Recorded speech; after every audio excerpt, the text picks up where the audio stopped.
और एक ने तो यह तक कहा कि हम जो हमारे चचोगे का जमलू है कि मैं तो मजबूर मत करो, नहीं तो हम रघुनाथ जी के चरण भी छूना को मजबूर हो जाएंगे। आदमी छोटे हैं किंतु आज मानू बड़े हुए आसे ओछे हुए, ये भी देवी देवताओं ने कहा है। वो गाय को छोड़ रहे हैं जिसका हम पर बहुत बड़ा बोझ पड़ रहा है देवी देवताओं पर, और इससे हम बहुत नाराज हैं। देवभूमि हिमाचल में एक बार फिर देवताओं का गुस्सा फूट पड़ा है। कुल्लू के नग्गर कैसल में हुई देव संसद में 229 देवी देवता एक साथ जुटे और एक स्वर में कहा, बिजली महादेव को मत छेड़ो। देव समाज ने प्रधानमंत्री नरेंद्र मोदी के ड्रीम प्रोजेक्ट बिजली महादेव रोपवे को साफ तौर पर ठुकरा दिया है। देवताओं ने कहा कि जहां सदियों से देवता निवास करते हैं, वहां आधुनिक निर्माण, व्यापार और भीड़-भाड़ देवत्व को अपवित्र करती है। देवगुरुओं के अनुसार भगवान शिव खुद नाराज हैं, क्योंकि ये प्रोजेक्ट देव ऊर्जा की मर्यादा को तोड़ता है। सभा के दौरान ढोल नगारों की गूंज और मंत्रों की आवाज के बीच देव समाज ने चेतावनी दी, शिव को मत छेड़ो, वरना पहाड़ भी नहीं बचेंगे। देवताओं ने साफ शब्दों में कहा कि इंसान अगर नहीं सुधरा तो आने वाले समय में भयानक आपदाएं हिमाचल को हिला सकती हैं। उन्होंने कहा, अभी तो हमने एक लोटा ही फेंका है, अगर इंसान नहीं रुका तो बार रघुनाथ के चरणों तक जाएगी। कि अभी तो एक लोटा ही दिया हमने। माता हिडिंबा का भी चेंज कर। हाँ नहीं सभी, हाँ माता हिडम्बा ने भी कहा है, और एक ने तो यह तक कहा कि हम जो हमारे चचोगे का जमलू है कि मैं तो मजबूर मत करो, नहीं तो हम रघुनाथ जी के चरण भी छूना को मजबूर हो जाएंगे। देवगुरुओं का मानना है कि पिछले साल की बाढ़ और भूस्खलन तो बस शुरुआत थी। अगर पहाड़ों पर अंधाधुंध निर्माण जारी रहा तो आने वाले सालों में और भी भीषण बाढ़, भूस्खलन और सूखे का सामना करना पड़ सकता है।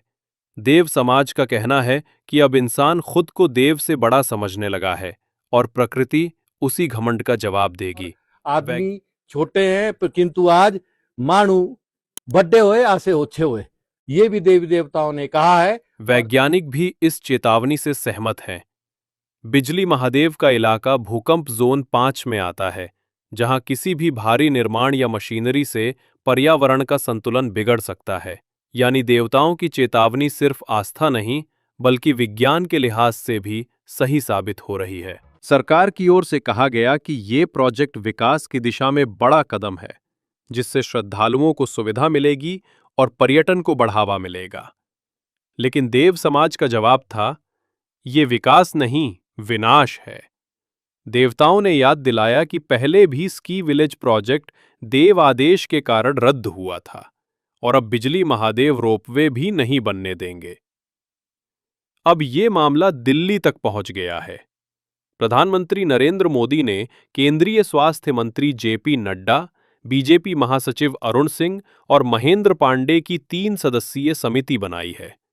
ये समिति 3 नवंबर को दिल्ली में बिजली महादेव संघर्ष समिति के प्रतिनिधियों से मिलेगी। और 3 तारीख को उन्होंने सुबह मिलने की बात कही है, वो उनके पीएस ने लिखाया। और अगर इमरजेंसी में कोई और वहाँ प्रोग्राम होंगे तो फिर कहा कि बाकी डेट बाद में देंगे, नहीं तो ये कंफर्म्ड है। तो ये जो नड्डा जी हैं और फिर साथ में तीन आदमी हैं, अरुण सिंह जी है और एक हमारे प्रदेश पांडे, महेंद्र पांडे, ये 3 की कमेटी बनाई है। ये प्रधानमंत्री ने वहीं एनजीटी ने भी हिमाचल सरकार और प्रोजेक्ट एजेंसी से जवाब मांगा है। अगली सुनवाई 13 नवंबर को तय की गई है। यानी देवभूमि का ये विवाद अब दिल्ली की नीतियों तक जा पहुंचा है। देवताओं ने लोगों को भी चेताया, गौ माता को सड़कों पर मत छोड़ो, ढालपुर मैदान को अपवित्र मत करो और देव नीति में राजनीति मत लाओ। देव समाज ने यह भी ऐलान किया कि पूरे कुल्लू में अब महायज्ञ होगा, ताकि देवताओं को प्रसन्न किया जा सके और आपदाओं से राहत मिले। देव समाज के मुखिया ने कहा, अगर इंसान नहीं सुधरा तो न राज रहेगा न अनाज। अब बड़ा सवाल ये है, क्या हिमाचल की आस्था विकास के रास्ते में रुकावट है या यही आस्था पहाड़ों की असली ताकत है?